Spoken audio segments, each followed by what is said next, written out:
इस वीडियो में हम देखेंगे हर एक वो दास्तान जो जलियांवाला बाग की मिट्टी में दफन हो गई। इस पूरी घटना को डिटेल में कवर करेंगे, हर वो सच जो सालों से किताबों में दबा दिया गया था। और आगे जानेंगे कैसे ऊधम सिंह ने 21 साल बाद इस हत्याकांड का बदला लिया। यह कहानी शुरू होती है पहले विश्व युद्ध के अंतिम अध्याय से। नवंबर 1918 में जर्मनी ने युद्ध में हार मान ली, लेकिन भारत को इसका कोई फायदा नहीं मिला। फिर भी 12 लाख भारतीय जबरन ब्रिटिश सेना में भेजे गए, जिनमें से 74,000 से ज्यादा मारे गए। भारत ने ब्रिटेन को 150 करोड़ रुपए की मदद दी और हर साल 30 से 45 करोड़ रुपए फौज पर खर्च हुए।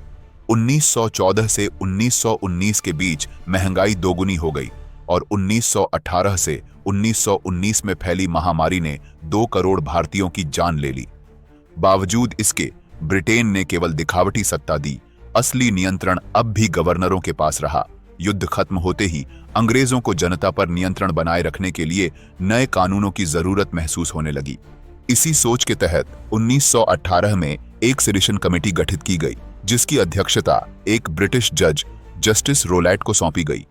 इस समिति ने जल्दी ही एक रिपोर्ट तैयार की, जिसमें पुराने देशद्रोही गतिविधियों का हवाला देते हुए भय का माहौल खड़ा किया गया। समिति ने सिफारिश की कि ऐसे कानून बनाए जाएं जिनमें बिना मुकदमा चलाए गिरफ्तारी की जा सके और विशेष अदालतों के जरिए तेजी से मुकदमा निपटाया जा सके, जहां अपील करने का कोई अधिकार न हो। इस रिपोर्ट के आधार पर 2 नए विधेयक इंपीरियल लेजिस्लेटिव काउंसिल में पेश किए गए। सभी गैर सरकारी भारतीय सदस्यों ने इसका विरोध किया, लेकिन इसके बावजूद ये बिल पारित कर दिए गए। इनमें सबसे विवादास्पद था क्रांतिकारी और अराजक अपराध अधिनियम, जिसे आम जनता ने रोलैट एक्ट के नाम से जाना। मार्च 1919 में वायसराय की मंजूरी मिलने के बाद यह कानून अस्तित्व में आया, जिसकी वैधता 3 वर्षों के लिए निर्धारित की गई थी।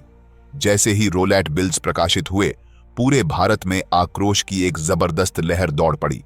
जनता को यह महसूस हुआ कि इन कानूनों का असली मकसद भारतीयों को दबाना और अपमानित करना है। इनका उद्देश्य था ब्रिटिश और यूरोपीय समुदाय को खुश करना।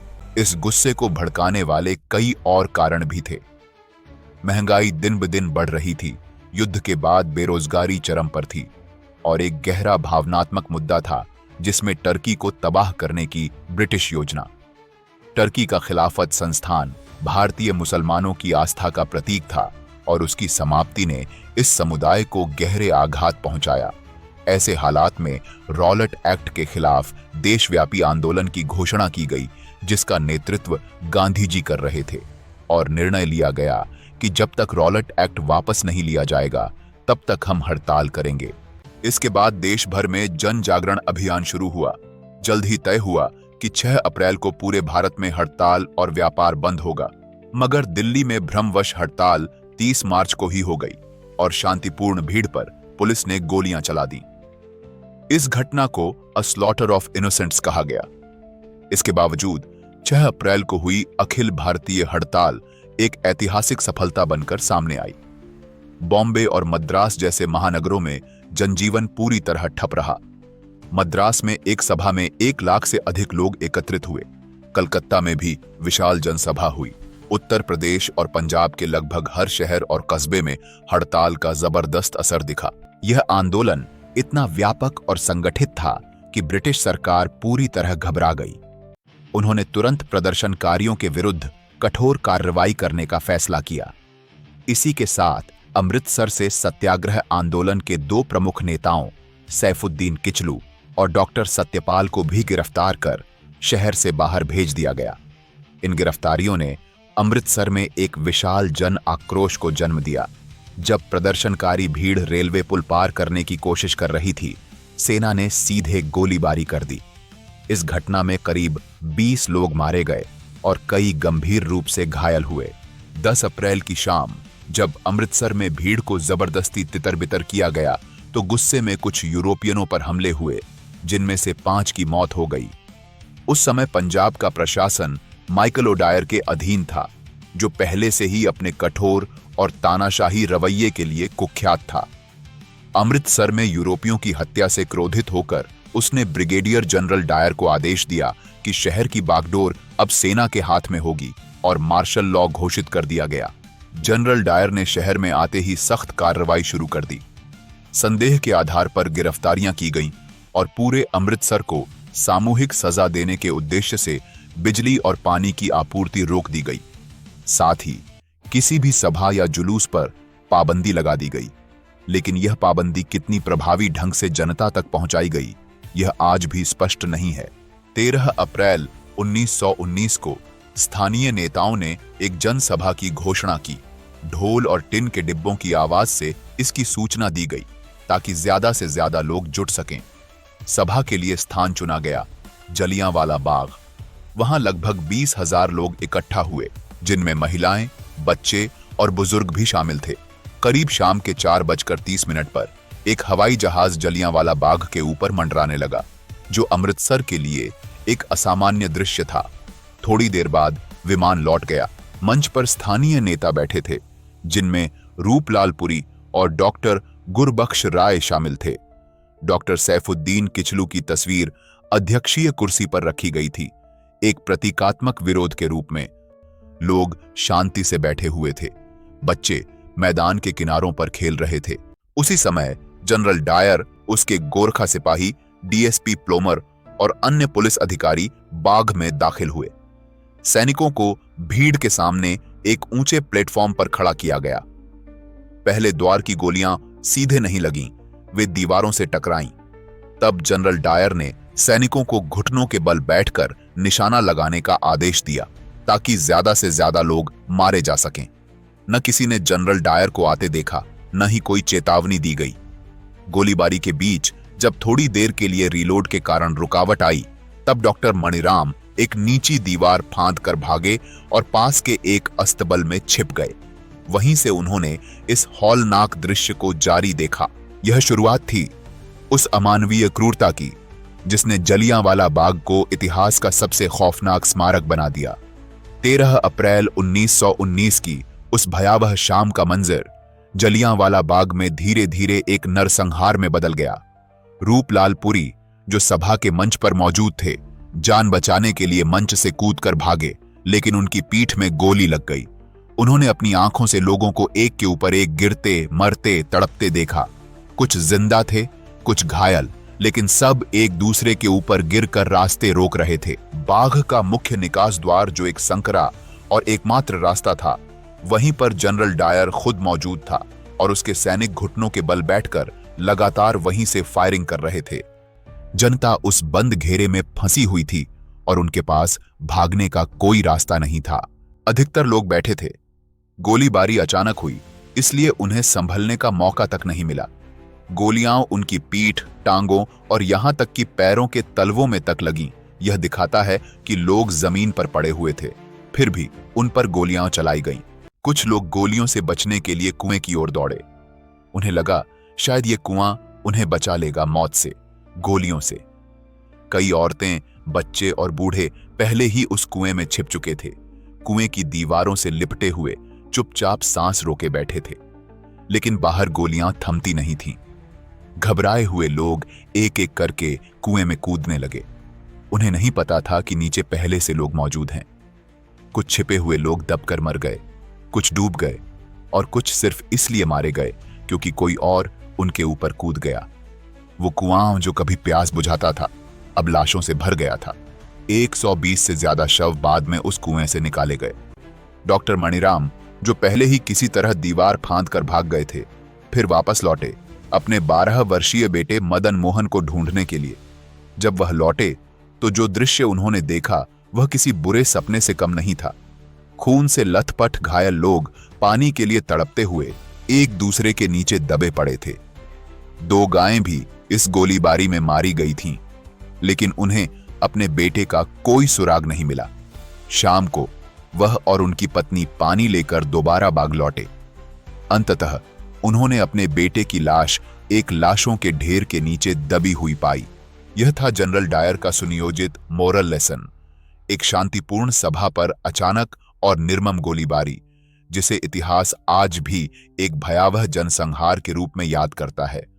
27 वर्षीय लाला ज्ञानचंद ने बताया कि कैसे उन्होंने जलियांवाला बाग के बाहर सड़कों पर सैकड़ों लाशें देखीं। उनका भतीजा गोलियों से छलनी हो गया था, खोपड़ी फट चुकी थी, चेहरा और शरीर पूरी तरह विकृत था। मियां सिकंदर अली को उनका जवान बेटा और चचेरा भाई बाग की दीवार के पास मृत लटके मिले।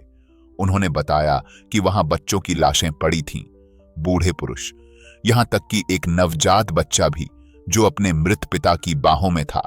वहां कोई सहायता के लिए नहीं आया। सरदार प्रताप सिंह जब गोलियों की आवाज सुनकर बाग की ओर भागे तो उन्होंने घायल लोगों को सड़कों पर तड़पते देखा और बाग से बाहर आती अंग्रेज फौज को देखा। उन्होंने डर से खुद को छुपा लिया। जब वे बाद में अपने बेटे सुंदर सिंह की तलाश में बाग में दाखिल हुए तो दीवारों के पास लाशों के ढेर लगे थे। एक आदमी पानी के लिए तड़प रहा था। वह हंसली नामक एक छोटी नहर की तरफ गए, लेकिन वहां भी लाशें थीं। कुछ जिंदा लोग उनमें छिपे हुए थे, फौज से बचने के लिए।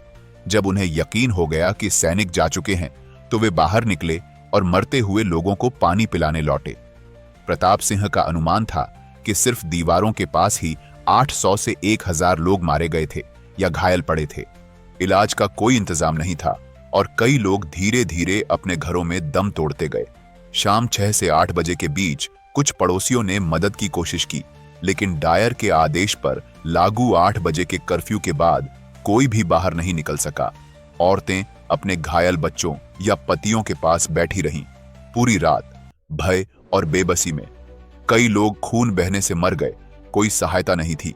यही थी अमृतसर की 1919 की बैसाखी, खून, दर्द और चुप्पी में डूबी हुई।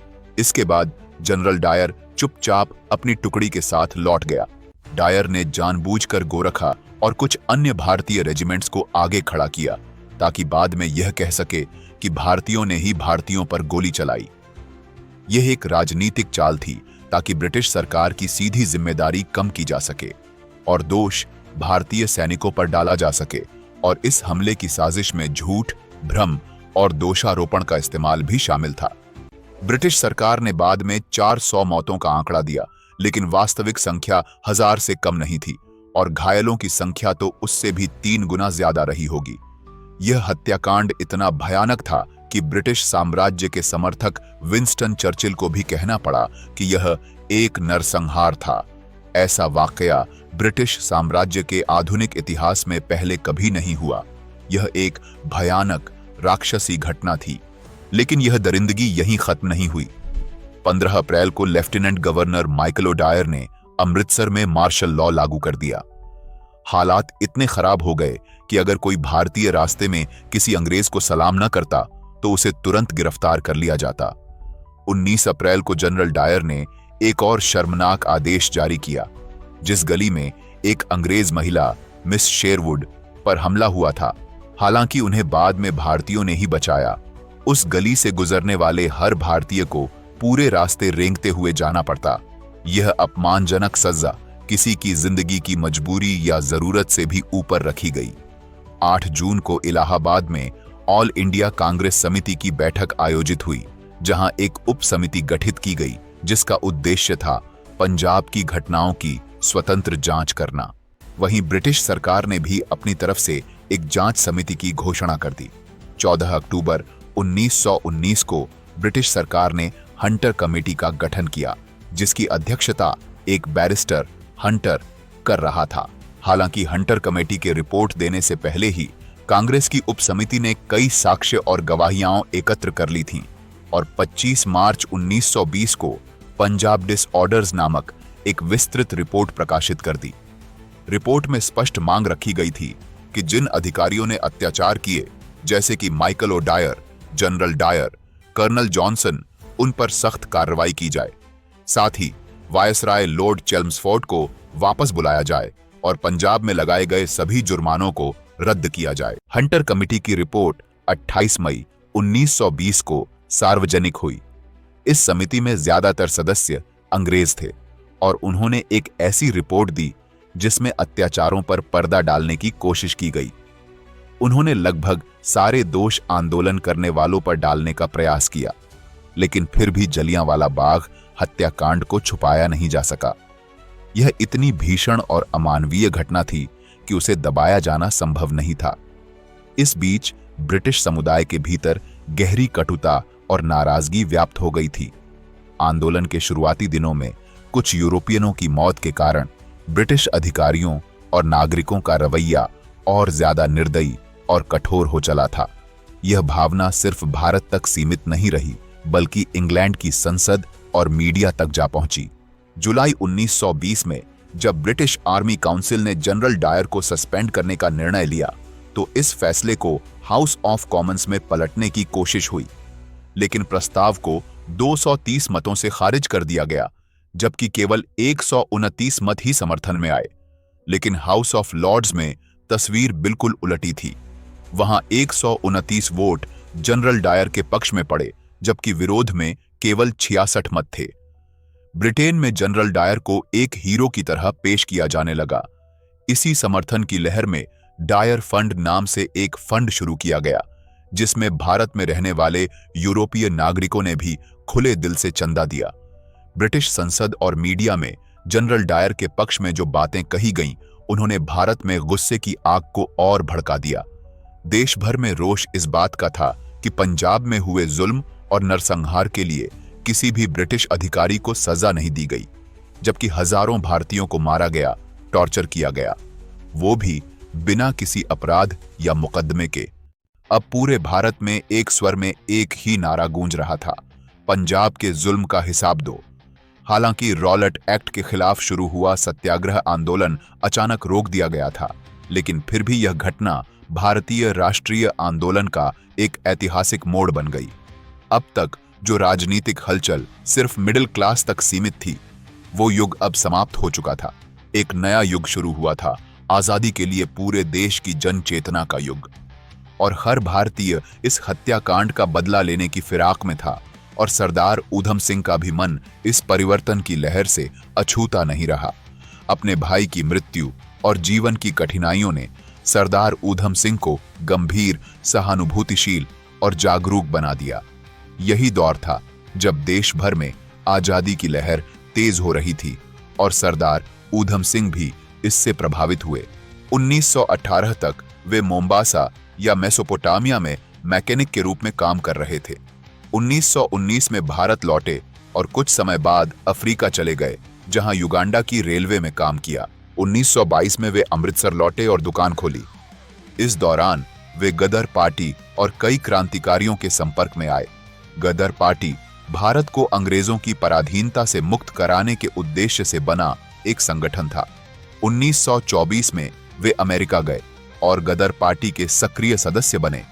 उन्होंने मेक्सिको से आए प्रवासियों की मदद की और सरदार भगत सिंह से संपर्क स्थापित किया। बाद में उन्होंने यूरोप, एशिया और अमेरिका की यात्रा कर विभिन्न देशों में गदर पार्टी से जुड़े क्रांतिकारियों से संपर्क बनाए। भगत सिंह भी उनके प्रयासों से प्रभावित थे। अगस्त 1927 में उन्हें अमृतसर में पुलिस ने गिरफ्तार कर लिया। उनके पास से 2 रिवॉल्वर बरामद हुए। गिरफ्तारी के समय उन्होंने स्पष्ट किया कि वे ब्रिटिश शासन को समाप्त करने हेतु अमेरिका से हथियार लाए थे। पुलिस की एफआईआर में उनका नाम शेर सिंह दर्ज किया गया। उन पर विद्रोह और साजिश का आरोप लगा और 5 वर्ष की सजा सुनाई गई। जेल में उन्होंने अन्य कैदियों को प्रभावित करने का प्रयास किया, जिसके चलते उन्हें बार बार अलग अलग जेलों में स्थानांतरित किया गया और कई बार कोड़े भी झेलने पड़े। 23 मार्च 1931 को भगत सिंह की शहादत ने उन्हें अत्यंत व्यथित कर दिया। वर्ष 1931 के अंतिम महीनों में उन्हें जेल से रिहाई मिली। इसके बाद उन्होंने लाहौर से ऊधम सिंह नाम से पासपोर्ट बनवाया और 1933 के अंत तक इंग्लैंड पहुंच गए। उनके पूर्ववर्ती पासपोर्ट पर नाम शेर सिंह था। 1934 की गदर डायरेक्टरी में भी पुलिस द्वारा उनका नाम शेर सिंह ही दर्ज किया गया था। लेकिन 1937 में पुलिस को पता चला कि गदर पार्टी का शेर सिंह अब ऊधम सिंह के नाम से जाना जा रहा है। इंग्लैंड में वे कुछ पंजाबी व्यक्तियों से जुड़े। 1934 से 1938 के बीच उन्होंने कई यूरोपीय देशों की यात्राएं की। 1937 के बाद से पुलिस की निगरानी में रहने के बावजूद वे किसी एक स्थान पर लंबे समय तक नहीं टिके और अक्सर यूरोपीय लोगों के घरों में रहना पसंद करते थे। द्वितीय विश्व युद्ध के आरंभ के साथ ही गदर पार्टी ने यह निर्णय लिया कि अब ब्रिटिश शासन के विरुद्ध विद्रोह का समय आ गया है। ऊधम सिंह भी लंबे समय से ऐसे ही किसी अवसर की प्रतीक्षा में थे। 13 मार्च 1940 को लंदन के कैक्सटन हॉल में ब्रिटिश साम्राज्यवादियों की एक बैठक हो रही थी, जिसमें उपनिवेशों, विशेषकर भारत पर नियंत्रण बनाए रखने के उपायों पर विचार किया जा रहा था। इसी बैठक के पश्चात ऊधम सिंह ने माइकल ओडवायर पर गोलियां चलाईं, जिससे उसकी मृत्यु हो गई और जेटलैंड, लेमिंगटन तथा डेन घायल हो गए। 1939 और 1940 की दोनों डायरियों में वेलिंगटन, माइकल ओडवायर और जेटलैंड के पते दर्ज थे, जो इस बात का संकेत देते हैं कि ऊधम सिंह वेलिंगटन को भी मारना चाहते थे, क्योंकि वे भगत सिंह की शहादत के समय भारत के वायसराय था। जेटलैंड उस समय भारत के लिए राज्य सचिव था और गदर पार्टी का मानना था कि भारत को जबरन युद्ध में झोंक दिया गया था। जहां तक माइकल ओडवायर का संबंध था, ऊधम सिंह बीते 20 वर्षों से उस पर निगरानी रखे हुए थे। वह न केवल कई गदर पार्टी क्रांतिकारियों की हत्या के लिए जिम्मेदार था, बल्कि उसने उनके दमन और उन्हें दूर दराज की जेलों में लंबे समय तक बंद रखने की व्यवस्था भी की थी। वह पंजाब की ग्रामीण जनता की जबरन ब्रिटिश सेना में भर्ती के लिए जिम्मेदार था, जिनका प्रथम विश्व युद्ध में तोप के चारे की तरह उपयोग किया गया। ऊधम सिंह उसे पंजाब के ग्राम्य समाज पर हुए दमन का प्रमुख सूत्रधार मानते थे। जलियांवाला बाग हत्याकांड, मार्शल लॉ की घोषणा और अन्य दमनकारी नीतियां माइकल ओडवायर के ही आदेश पर की गई थीं। कैक्सटन हॉल की उसी बैठक में माइकल ओडवायर ने भारतीयों का उपहास उड़ाया था, जिससे वह ऊधम सिंह की दृष्टि में पूरी तरह क्रूर शासक बन गया था। डेन और लेमिंगटन भी उसकी सोच के समर्थक थे। गिरफ्तारी के समय ऊधम सिंह ने अपने कृत्य को न्यायपूर्ण बताया और स्पष्ट किया कि वह अपने विरोध को दर्ज कराने के लिए रिवॉल्वर लाए थे। इस तरह ऊधम सिंह ने जलियांवाला बाग के हत्याकांड का बदला लिया। इस वीडियो को देखने के लिए धन्यवाद। मिलते हैं अगली बार। प्लीज लाइक करें, शेयर करें और सब्सक्राइब करें। जय हिंद, जय भारत।